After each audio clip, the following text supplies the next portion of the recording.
পাখির চোখ এখন পাহাড় ভোট।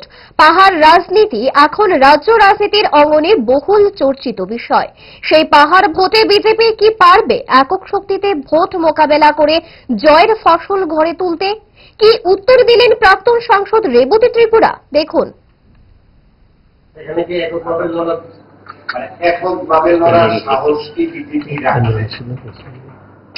সাহস বা দুঃসাহস কোনো ব্যাপার না। বিজেপি না কাউকে ভয় করে। বিজেপি তার কতগুলি পলিসি, সেটা হচ্ছে মানুষের কল্যাণ সাধন করা। আমরা ত্রিপুরার উন্নয়ন এবং শান্তির জন্য কাজ করছি। তো এমন পরিবেশ যদি হয়, সেটা কেন্দ্রের নেতৃত্ব আছে, আমরা সবাই মিলে আমরা সিদ্ধান্ত নেব। আগে নির্বাচন ঘোষণা হোক, আমরা একা না একসঙ্গে লড়বো, সেটা পরে যেহেতু আরো 3-4 মাস তো আছেই কমসে কম, তো সময়ে সেটা আপনারা জেনে যাবেন।